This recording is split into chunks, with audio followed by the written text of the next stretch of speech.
This is the moonbeam lift.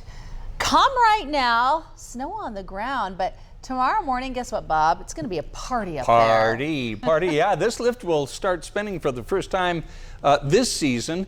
But the question is, when will more snow actually arrive to get the season going full steam? Utah's Weather Authority Breck Bolton is going to have an answer to that question, plus your full forecast in just a few minutes. Kel? Most travelers, including Utahns, know the town of Green River as a convenient stop on I-70. Like Fox 13 News anchor Max Roth, you may have seen stands advertising the famous Green River lemons and wondered whether they could really grow in such a dry part of the world. Working with the Great Salt Lake Collaborative, Max went to Green River and learned it really is a farm town. The Thane family has been farming 2,700 acres in Green River for years, and they've been farming in Wellington and Green River for at least 5 generations. They understand Western farming and Western water issues. I have never had a job in my life. I farmed, that's all I have ever done. Lee Thane is a 3rd-generation Utah farmer, standing with the 4th generation, his son Nathan. I didn't realize how much I loved it till I got away for a little bit. So who's this stranger back here?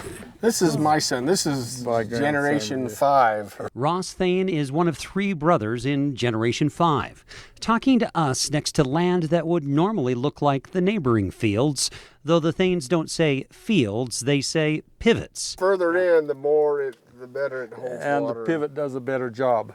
Sprinklers pivot around a central hub, forming those green circles that you see on farms in the American West. And so we've gone from open ditches to gated pipe and now to this.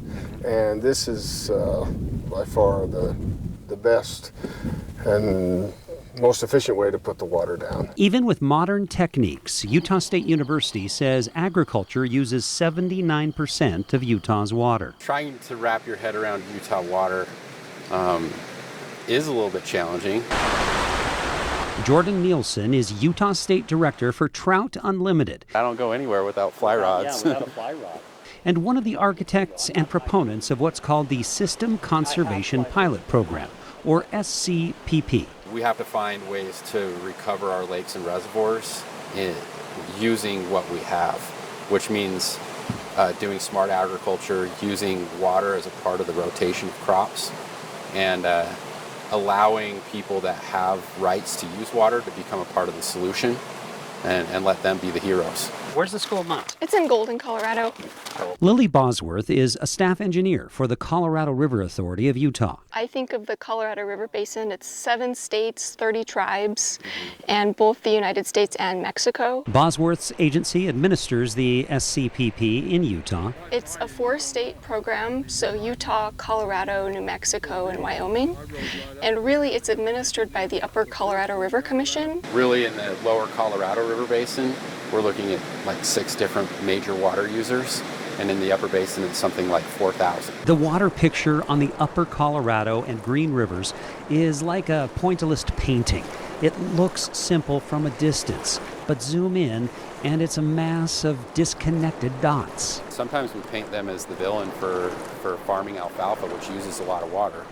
But we're demanding the products that use that alfalfa, and they understand that. At some point, we're going to have to recognize that we may have to change some practices. This is a way to bring the state and the farmers to the table and test or pilot things that might work for water conservation that keeps farmers in production but can also generate some wet water for the system as a whole. Hear that term, wet water? It sounds silly, but it's a way to distinguish reality from legality.